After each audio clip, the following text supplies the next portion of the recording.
কানগুলো খরগোশের কানের মতো খাড়া করে শুনুন পেকুয়ার ভাইরা। বিশ্বনবী বলেন, আলা উখবিরুকুম বি আফদল দারাজা, আলা উখবিরুকুম বি আফদল মিন দারাজাতিস সিয়ামি ওয়াস সালাতি ওয়াস সাদাকা। হে আমার উম্মতেরা, নামাজ, রোজা, দান, দেখেন নামাজ, রোজা, দানের চেয়েও বড় কোনো শ্রেষ্ঠ ইবাদতের কথা আমি কি তোমাদের বলবো না? সাহাবারা তো অবাক, বলে কি নামাজের চেয়ে বড় ইবাদত, রোজার চেয়ে বড়, দান করার চেয়ে বড় ইবাদত?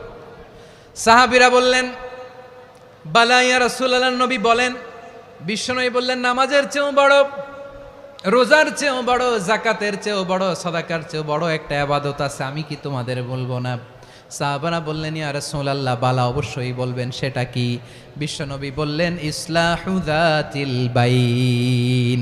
দুইজন যখন ঝগড়া লেগেছে, তোমার দুই ভাই যখন ঝগড়া লেগেছে, এই দুইজনের মধ্যে বিরোধ মিটিয়ে মীমাংসা করে দেয়া হচ্ছে সবচাইতে সেরা কাজ। দুইজন ঝগড়া লাগছে, ইসলাহু যাতিল বাইন, দুইজনের মধ্যে মিলিয়ে দেয়া, এটা নামাজ, রোজা, সাদাকার চেয়ে বেশি সওয়াব। সুবহানাল্লাহ, এত আস্তে, হ্যাঁ? ওয়াত্তাকুল্লাহ ওয়া আসলিহু যাতা বাইনিকুম, সূরা আনফাল। আল্লাহ বলেন, আল্লাহরে ভয় করো, ঝগড়া লাগলে মজা নিও না, ওয়াত্তাকুল্লাহ, আল্লাহরে ভয় করো, ফাসলিহু যাতা বাইনিকুম, মিলিয়ে দিও। তাহলে আমরা মিলায়ে দিব, রাজি আছেন তো? তাহলে আমরা এক উম্মাহ, এক উৎস থেকে এসেছি, এক দেহ এক প্রাণ, আমাদের সম্পর্ক বড় মজবুত, সীসাঢালা প্রাচীরের মতো, কেউ টলাতে পারে না, কেউ ভাঙতে পারে না, ঠিক কি না? আবার আমাদের সম্পর্ক হলো ভাই ভাই, আমরা ঐক্যবদ্ধ থাকার জন্য দুনিয়ায় এসেছি। কেমন করে ঐক্যবদ্ধ থাকতে হয় দুনিয়াবাসীর শেখানোর জন্য এসেছি। আল্লাহ বলেন, ও নবী, শুধু মুসলমানের মধ্যেই ঐক্য গড়লে হবে না, প্রয়োজনে ইহুদি নাসারাদের সাথে ঐক্য গড়ে তোলো। কথা শুনতেছেন? প্রয়োজনে আহলে কিতাবদের সাথে ঐক্যবদ্ধ হওয়ার আদেশ দিয়েছে কে? সবাই বলতে হবে, আওয়াজ করে বলেন। আহলে কিতাব, ইহুদি নাসারাদের সাথেও প্রয়োজনে ঐক্যবদ্ধ হওয়ার ঘোষণা দিয়েছে কে? বিশ্বনবী মক্কা থেকে মদিনায় হিজরত করতে গেছেন, ওখানে ইহুদিদের সাথেও কোয়ালিশন করেছেন। সুবহানাল্লাহ পড়বেন না? বনু কাইনুকা, বনু নাদির, বনু কুরাইজা, এই তিনটা দলের সাথে বিশ্বনবী কোয়ালিশন করেছেন একসাথে, কিন্তু তাদের বিশ্বাসঘাতকতার কারণেই তারা বহিষ্কৃত হয়েছে মদিনা থেকে। বিশ্বনবীর এখানে কোনো দোষ নাই, বিশ্বনবী ঐক্যবদ্ধ হতে চেয়েছেন। আল্লাহ তাআলা নবীরে বললেন, নবী তুমি তাদেরকে বলো, ও আহলে কিতাবের ভাইয়েরা, ইহুদি নাসারারা, এসো এসো এসো, আমরা এমন একটা বিশ্বাসের প্রশ্নে একত্রিত হই, যে বিশ্বাস তোমাদের নবীরাও প্রচার করেছে, যে বিশ্বাস আমিও প্রচার করি, যে বিশ্বাসের কথা তোমাদের পবিত্র ধর্মগ্রন্থগুলোতে রয়েছে, আবার যে বিশ্বাসের কথা আমার কোরআনের মধ্যেও রয়েছে, আসলে ওই কথায় আমরা একত্রিত হই। সুবহানাল্লাহ। তাহলে ভিন্ন ধর্মী তাদের সাথে যখন আমরা ঐক্য করব, কিসের উপর ঐক্য? একটা কমন ফেইথ, একটা মৌলিক বিশ্বাসের উপর ঐক্য। আল্লাহ তাআলা বলছেন, কুল ইয়া আহলাল কিতাবি তাআলাউ ইলা কালিমাতিন সাওয়াইম বাইনানা ওয়া বাইনাকুম আল্লা না'বুদা ইল্লাল্লাহ ওয়া লা নুশরিকা বিহি শাইআ ولا يتخذ بعضنا بعضا أربابا من دون الله فإن تولوا فقولوا اشهدوا بأننا مسلمون। পড়েন আল্লাহু আকবার। রব্বুল আলামিন বিশ্বনবীর ডেকে বললেন, নবী তোমার প্রতিবেশী ইহুদিদেরকে ডেকে বলো, তাআলাউ ইলা কালিমাতিন সাওয়াইম বাইনানা ওয়া বাইনাকুম, ও ইহুদিরা, আসো এক টেবিলে বসি, আসো এমন একটা কথার উপরে আমরা সবাই একমত হয়ে যাই, যেই কথা তোমরাও মানো আমরাও মানি, সেটা হচ্ছে আল্লাহ ছাড়া আমরা কারো ইবাদত করব না, আমরা সবাই মিলে ইবাদত করি একজনের, তিনি কে? আল্লাহ ছাড়া কারো ইবাদত চলবে না, আল্লাহর সাথে আমরা শরীক করব না, আল্লাহ ছাড়া নিজেরা নিজেদেরকে রব হিসেবে মানব না। এই তিনটা বিষয়ে যদি একমত হও, চলো আমরা একসাথে বসি, আমরা ঐক্যবদ্ধ হই। পড়েন সুবহানাল্লাহ। তাহলে দেখেন, ঐক্য কি শুধু মুসলমানদের মধ্যে না, প্রয়োজনে অন্য ধর্মের সাথেও ঐক্যবদ্ধ হতে হয়। শেষ, আপনাদের ওয়াজ শেষ নাকি? হ্যাঁ, আমরা শেষ করে দেই, অনেক রাত হয়েছে। বসতেছে এরকম ওঠা বসা কেন রে ভাই? এজন্যই বড় মাহফিলগুলো পছন্দ হয় না। লক্ষ লক্ষ মানুষ আসবে, ওঠা বসা, ধাক্কা ধাক্কি, মারা মারি, পুরো মাইন্ডসেটটাই নষ্ট করে দেয়। আল্লাহর ওয়াস্তে করে বলার পরও এরপরে উঠতেছে, দাঁড়াচ্ছে। কে বলছে আপনাদেরকে 2 দিন আগে আসতে? রাতে মাহফিল বা দুপুরে মাহফিল, সকালবেলা চলে আসবেন, দুপুরে চলে আসবেন, জায়গা নাই পিছনে একটু দেখে চলে যাবেন। এই যে আগামীকালই তো এটা ইউটিউবে চলে যাবে। এই যে মুনকার নাকির কেরামান কাতিবিন, শত শত হাজার হাজার চলে আসছে, এরা রেকর্ড করে কালকেই ছেড়ে দিবে, পেয়ে যাবেন। তো তো এইখানে ধাক্কা ধাক্কি, মারামারি, ওঠা বসা, এটা ঠিক না। নিয়ম হচ্ছে যারা আসছেন শেষ পর্যন্ত বসে থাকবেন। এটা কোরআনের মাহফিল। কোরআনের মাহফিলের কোনো আদবই আমরা রক্ষা করতে পারিনি। আল্লাহ আমাদেরকে মাফ করুক, আল্লাহ ক্ষমা করুক। ধাক্কা ধাক্কি, মারামারি করে, ওঠা বসা করে মাহফিলের সৌন্দর্য আমরা নষ্ট করে দিচ্ছি। আল্লাহর রাস্তায় কয়েকটা মিনিট বসেন। আমি মনে করতেছি এই কথাগুলো খুব গুরুত্বপূর্ণ। মাত্র আর 2-1টা কথা বলে আমি শেষ করে দেবো ইনশাআল্লাহ। আর দেরি করবো না, 2-1 মিনিট একটু বসেন, একটু বসেন মেহরবানি করে। প্রিয় ভাইরা, ঐক্য, আমার দিকে তাকান। আল্লাহর রাস্তে মুখ দিয়ে একটা আওয়াজ উচ্চারণ করবেন, আল্লাহর রাস্তে। চলে যেতে চাইলে চলে যান। আল্লাহর ওয়াস্তে শব্দটা যদি কারো কানে যায়, আল্লাহর নামের ওসিলায় আল্লাহর ওয়াস্তে মুখ দিয়ে আওয়াজ করবেন। আমার দিকে তাকান, আল্লাহর ওয়াস্তে, আল্লাহর ওয়াস্তে। যদি পরিস্থিতি কখনো এমনও হয় শিরকের আড্ডাখানা, আপনি ঐক্য প্রতিষ্ঠার জন্য, ঐক্য রক্ষার জন্য তাও শুধু তাওহীদের দাওয়াত দিবেন, ওইখানে আক্রমণ করবেন না। এটা কোরআনের নীতি। কথা বুঝতে পেরেছেন? সামনে শিরকের কি কথা কয় না, শিরকের কি আড্ডাখানা, আখড়া।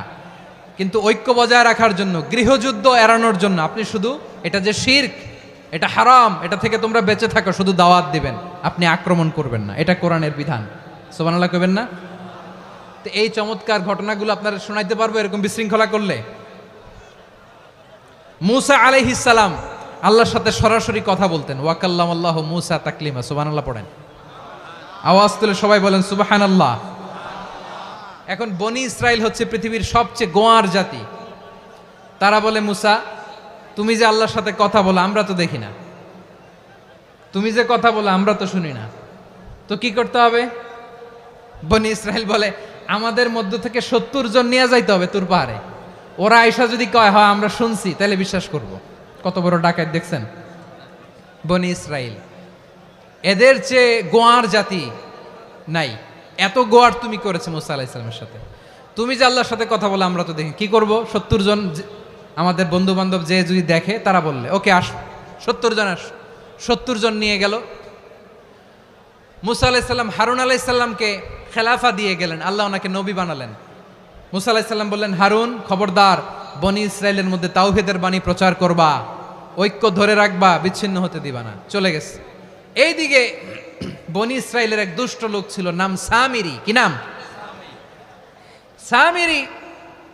সে সবাইরে বলল, তোমাদের স্বর্ণগুলো ফালাও। স্বর্ণগুলো ফেললো। বনি ইসরাইলের স্বর্ণগুলোকে গলিয়ে সে একটা গরুর বাচ্চা বানালো। গোবৎস। কিসের বাচ্চা? দেখেন গরুর পূজা কিভাবে শুরু হয় পৃথিবীতে প্রথম।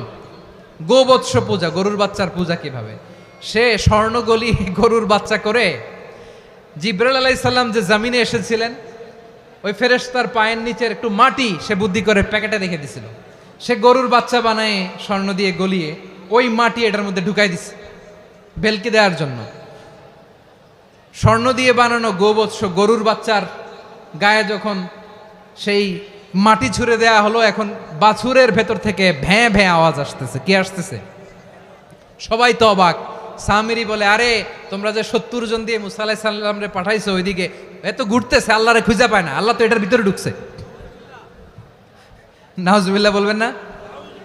তোমরা যে 70 জন দিয়ে পাঠাইলা, 70 জন নিয়ে মুসা আলাইহিস সালাম খালি ঘুরতেছে, আল্লাহরে পায় না। পাবে কেমনে? আল্লাহ তো, নাউজুবিল্লাহ, এটার ভিতরে সেজদা দাও। এই সেজদা দিয়ে গেল। আল্লাহর নবী হারুন আলাইহিস সালাম বললেন, খবরদার, এটা সুস্পষ্ট শিরক। আল্লাহ সব গুনাহ মাফ করে, শিরকের গুনাহ মাফ করে না। খবরদার, তোমরা থামো। কে শোনে কার কথা? এই যে যেমন এখন আপনারা আমার কথা শুনতেছেন না? শুনতেছেন? হারুন আলাইহিস সালাম বললেন, খবরদার, এই শিরকি কাজে তোমরা সংযুক্ত হয়েও না, তোমাদেরকে কি মনে নাই আমার ভাই মুসা আলাইহিস সালাম কি বলছে, আল্লাহ শিরক মাফ করে না, খবরদার শিরক করো না, আল্লাহরে ভয় করো। হারুন আলাইহিস সালাম তাদেরকে বুঝালেন শিরক করো না, আল্লাহরে ভয় করো। শুধু এতটুকুই তিনি বুঝালেন, দাওয়াতি কাজ পালন করলেন, কিন্তু প্রতিরোধ করেন নাই, সশস্ত্র সংগ্রামে লিপ্ত হন নাই, বাধা দেন নাই, কারণ গৃহযুদ্ধ বেঁধে যেতে পারে। উনি ভাবলেন আমি যদি আমার বাহিনী নিয়ে দাওয়াত দেওয়ার সাথে সাথে প্রতিরোধ করি, আক্রমণ করি, ওরাও আমারে আক্রমণ করবে, ব্লাডশিড হবে, রক্তপাত, এমন অবস্থা হবে বনি ইসরায়েলের মধ্যে যেটা হয়তো আমার ভাই মুসাও কন্ট্রোল করতে পারবে না। সুবহানাল্লাহ কইবেন না? এক একজন নবীকে আল্লাহ তাআলা কি ইন্টেলেক্ট দিয়ে পাঠিয়েছেন। তিনি ভাবলেন আমি দাওয়াতি কাজটাই করি, এটা যে হারাম এটা থেকে শুধু বারণ করি, কিন্তু প্রতিরোধ না করি। আমি যদি ঐক্য ধরে রাখতে পারি, বাকিটা আমার ভাই সামলে নেবে। সুবহানাল্লাহ।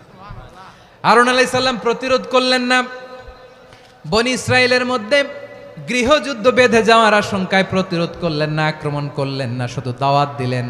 ইন দ্য মিন টাইম মুসা আলাইহিস সালাম আল্লাহর সাথে কথা বলে যখন ফিরে আসলেন, দেখলেন বনি ইসরায়েলের অধিকাংশ লোক মুশরিক হয়ে গেছে, মুশরিক হয়ে গেছে। মুসা আলাইহিস সালাম রেগে গেলেন, রেগে প্রথমে বনি ইসরায়েলদেরকে অ্যাটাক না করে ভাইয়ের দাড়ি ধরলেন। হারুন আলাইহিস সালামের দাড়ি আর চুল, মেজাজি নবী ছিলেন। হারুন তুমি কি করলা, তোমার কি দায়িত্ব দিয়ে গেলাম, তুমি কি করলা, তুমি থাকতে বনি ইসরায়েল কেমন করে শিরকের কাজে নিমজ্জিত হয়ে যায়।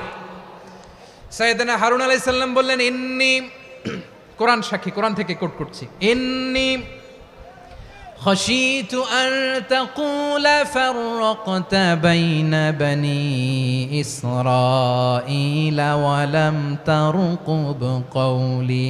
ও আমার ভাই, আমার দাড়ি ধরবেন না, আমার মারবেন না, আমি ভয় করেছি, আমি ভয় পেয়েছি, না জানি আপনি বলেন তুমি কেন খশিতু আন তাকুলা ফাররাকতা বাইনা বানি ইসরাইল, আপনি এসে আমারে যদি বলেন তুমি কেন ঐক্য ধরে রাখলে না, কেন মারামারি হলো, কেন রক্তপাত হলো, তোমার কি এই দায়িত্ব আমি দিয়ে দিয়েছিলাম, আমার কথার দিকে কি তুমি ভ্রুক্ষেপ করো নাই?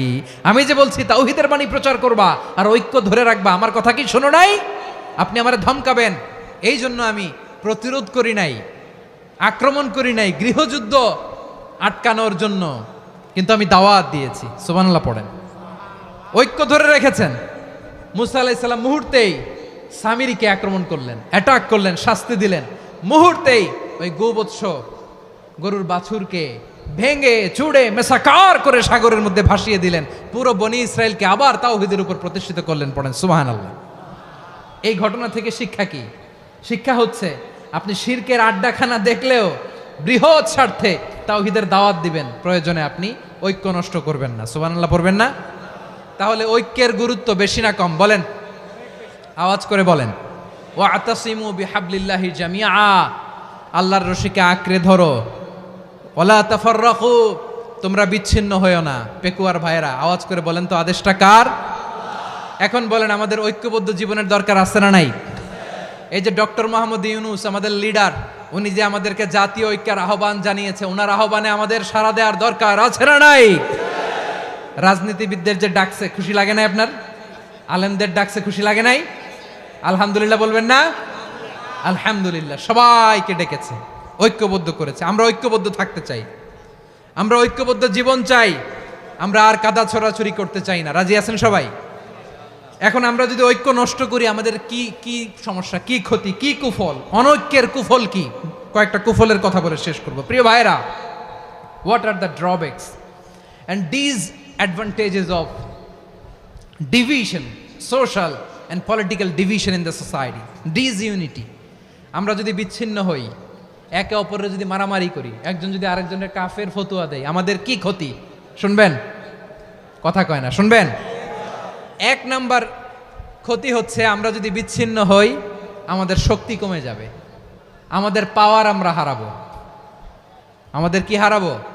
পাওয়ার। মনে রাখবেন, যখন আমি একা থাকি তখন আমি ব্যক্তি, যখন আমরা সবাই মিলি তখন আমরা শক্তি। এই শক্তি নিয়ে আমাদের সামনে এগিয়ে যাওয়ার দরকার আছে না নাই? তাহলে আমরা যদি নিজেরা বিরোধে লিপ্ত হই, আমাদের ক্ষমতা, পাওয়ার ছুটে যাবে। আমরা এই পাওয়ার হারাতে চাই না, ঠিক কিনা বলেন? রব্বুল আলামিন ঠিক তাই বললেন। রব্বুল আলামিন বললেন, খবরদার وأطيعوا الله ورسوله ولا تنازعوا فتفشلوا وتذهب ريحكم واصبروا إن الله مع الصابرين আল্লাহর আনুগত্য করো, নবীর আনুগত্য করো, কিন্তু খবরদার নিজেরা বিরোধে লিপ্ত হয়ো না, নিজেরা মারামারি করো না, তাহলে তোমাদের শক্তি কমায় দিবে কে? ফাতাফশালু, তোমরা সাহস হারাবা, ওয়া তাযহাবা রিহুকুম, তোমাদের শক্তি কমে যাবে, পাওয়ার কমে যাবে। তাহলে আমরা যদি নিজেরা মারামারি করি, আমরা নিজেরা যদি বিচ্ছিন্নতায় লিপ্ত হই, আমরা যদি মতানৈক্য করি, তাহলে আমাদের শক্তি কমে যাবে, ঠিক কিনা? আমরা শক্তি কমাবো। আচ্ছা, ছোট্ট একটা বাঁশের কঞ্চি যদি আপনারা দেয়, পায়ের মধ্যে ধাক্কা দিয়ে ভাঙতে পারবেন না? এরকম বাঁশের কঞ্চি যদি 20টা একসাথে জোড়া লাগায় দেয়, ভাঙতে পারবেন? কথা বোঝে নাই মনে হয়। চিকন একটা বাঁশের কঞ্চি দিলে ভাঙা যাবে না? এরকম চিকনই 20টা বাঁশের কঞ্চি একসাথে লাগাই দিলে ভাঙতে পারবেন? কারণ যখন আমি একা থাকি তখন আমি ব্যক্তি, যখন আমরা সবাই মিলি তখন আমরা শক্তি। আমরা যেন শক্তি না হারাই। আমরা বিরোধে লিপ্ত হলে আমাদের শক্তি কমে যাবে। এই হচ্ছে 1 নম্বর ডিসঅ্যাডভান্টেজ। 2 নম্বর ডিসঅ্যাডভান্টেজ হচ্ছে আমরা নিজেরা বিরোধে লিপ্ত হলে অন্যরা আমাদের মাথায় কাঁঠাল ভেঙে খাইতে সুবিধা হয়। কথা বোঝেন নাই? আমরা যদি বিরোধে লিপ্ত হই তাহলে পরাশক্তিগুলোর সুবিধা, তখন আমাদের কাউকে দিতে হবে ট্রানজিট, কাউকে দিতে হবে সেন্ট মার্টিন, কাউকে দিতে হবে দেশের অর্ধেক। চিল্লায় বলো ঠিক কিনা? নিজেদের প্রবলেম সলভ করার ক্যাপাসিটি আমাদের আর থাকবে না। আমরা যদি বিরোধে জড়াই, আমার কলিজার টুকরা পেকুয়ার ভাইরা, আমরা বিরোধ করব না, আমরা বিচ্ছিন্ন হব না। নিজেরা বিরোধে জড়ালে পরাশক্তিগুলো আমাদের মাথায় কাঁঠাল ভেঙে খায়। তখন ভারতের পিছনে দৌড়াতে, আমেরিকার পিছনে দৌড়াতে আমাদের জুতার তলা ক্ষয় হইয়া যাইবে। নিজেদের প্রবলেম সলভ করা যাবে না। আমরা যদি অন্যের পিছনে না দৌড়াতাম আর এই বিরোধকে থামাতে পারতাম, বাংলাদেশ আজকে যেখানে আছে তার কমপক্ষে 50 গুণ সামনে থাকতো। চিল্লায় বলেন ঠিক কিনা? তাহলে 1 নাম্বার ক্ষতি হচ্ছে আমাদের পাওয়ার লেস হয়ে যায়, আমরা দুর্বল হই যদি আমরা বিরোধ করি। 2 নাম্বার হচ্ছে পরাশক্তিগুলোর সুবিধা নেয়। 3 নাম্বার হচ্ছে আমাদের উন্নয়ন, দেশের উন্নতি, অগ্রগতি, এটা স্থবির হয়ে যায়, এটা বাধাগ্রস্ত হয়। প্রিয় ভাইয়েরা, ইউনিটি, ঐক্য হচ্ছে একটা দেশের উন্নয়নের মূল ভিত্তি। 2 জন কইছে ঠিক। এদিকে এখন কয়েকজন কইছে ঠিক। ঐক্য হচ্ছে একটা দেশের, জাতীয় ঐক্য হচ্ছে কোন দেশের উন্নয়ন অগ্রগতির মূল ভিত্তি, ঠিক কিনা বলেন? ইউনিটি অফ এ কান্ট্রি, এটা হচ্ছে একটা সাস্টেইনেবল ডেভেলপমেন্ট, সোশ্যাল স্ট্যাবিলিটির জন্য এটা অনেক গুরুত্বপূর্ণ। এজন্য বিরোধের কোনো স্থান আমরা দিব না, আমরা ঐক্যবদ্ধ থাকবো ইনশাআল্লাহ বলেন। আর কখনো কাউরে কাফের বলে গালি দিবেন? তুই জাহান্নামী বলবেন? ঝগড়া লাগলে লাগাই দিবেন? তাহলে কি করবেন? মিলায় দিব। আওয়াজ করে বলেন কি করব? প্রিয় ভাইয়েরা, এই বিরোধ গত 50 বছর তো আমরা দেখেছি, ধর্মীয় অঙ্গন বলেন, সামাজিক অঙ্গন বলেন, রাজনৈতিক অঙ্গন বলেন, এই বিরোধ আমাদেরকে শেষ করে দিয়েছে। এই 24-এর ছাত্র নাগরিক অভ্যুত্থানের পরেও যদি সেই বিরোধ আমাদেরকে খায়, তাহলে এতগুলো তাজা জেনজির রক্ত বৃথা যাবে। চিল্লায় বলো ঠিক কিনা? আমরা এই রক্তগুলো কি বৃথা দিতে চাই না, বৃথা যেতে দিতে চাই না। আমরা ঐক্যবদ্ধ থাকতে চাই। রাজি আছেন? আমরা আর কাদা ছড়াছড়ি করব না। অনেক হয়েছে, আন্না, এবার থামুন।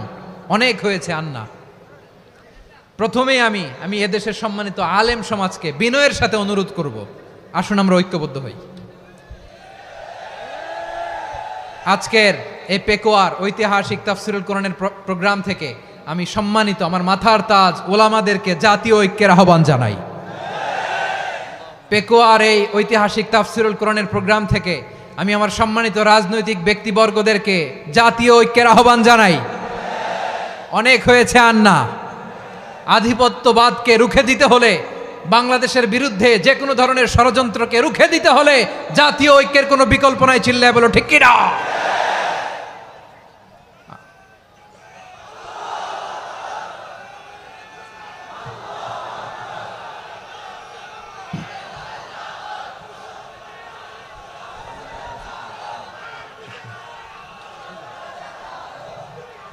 আমার প্রিয় ভাইয়েরা, আমার ভাইয়েরা,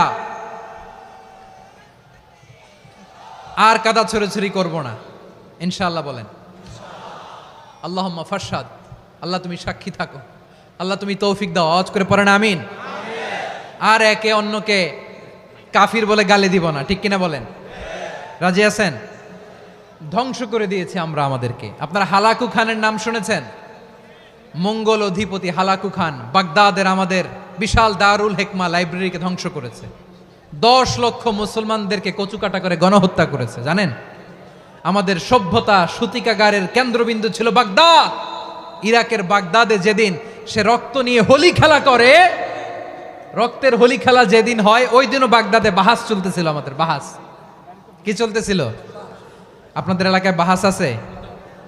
এই প্রচলিত বাংলাদেশে যে বাহাস, এটার সাথে ইসলামের কোনো সম্পর্ক আছে? এই পর্যন্ত বাহাসের পরে পরাজয় বরণ করছে এরকম কোন দল আপনারা পাইছেন? আমি পাই নাই। প্রত্যেক দলই বাহাসের পরে সংবাদ সম্মেলন করে বলে আমরা জয়লাভ করিয়াছি, ওনারা পালাইয়া চলিয়া গিয়াছেন। আছে না নাই? কারণ সত্য জানার জন্য, সত্য মানার জন্য আসে না তো, নিজের জ্ঞান জাহির করার জন্য বাহাস করে। বিপক্ষ দলের আলেমকে ছোট করার জন্য বাহাস করে। এই বাহাসের স্থান ইসলামে নাই। চিল্লায় বলো ঠিক কিনা? এই সমস্ত বাহাসের দিন শেষ, ঐক্যবদ্ধ হওয়ার বাংলাদেশ। প্রিয় ভাইরা, হালাকু খান সে দারুল হেকমা লাইব্রেরি জ্বালিয়ে পুড়িয়ে এই সব দামি দামি বইগুলো, আমাদের দামি দামি ঐতিহাসিক তুরাসি ক্লাসিক বইগুলোকে দজলা নদীতে ফেলেছে। পুরা দজলা নদী কালো হয়ে গিয়েছে। 10 লক্ষ মুসলমানকে গণহত্যা চালিয়ে এই রক্তের বন্যা যখন দজলা নদীর পানিতে মিশে গিয়েছে, দজলা নদীর পানি লাল হয়ে গিয়েছে। যেই দিন বাগদাদে গণহত্যা চলে, ওই দিনও বাগদাদে বাহাস চলতেছিল। কিসের বাহাস জানেন? মেসওয়াক, ডান মারি থেকে করা সুন্নাহ, এটা আমরা জানি। এখন কি উপরের মারি না নিচের মারি? বাহাসের বিষয়। এই বাহাস করবেন আপনারা? বিশ্ব যখন এগিয়ে চলেছে, আমরা তখন বসে বিবি তালাকের ফতুয়া খুঁজেছি কোরআন হাদিস চষে। তালাক ইসলামের অনেক গুরুত্বপূর্ণ অনুষঙ্গ। তালাক কোরআনের একটা সূরা। কিভাবে তালাক হবে না হবে আমাদের ফোকাহায়ে একরাম, আমাদের আকাবেররা সব বলে গিয়েছেন, সব জানা। আপনি হয় এটা মানবেন, নয় ওইটা। ওইটা নিয়ে বাহাসের দরকার নাই, ওইটা নিয়ে মারামারির স্থান ইসলামে নাই। আওয়াজ করে বলেন ঠিক কিনা?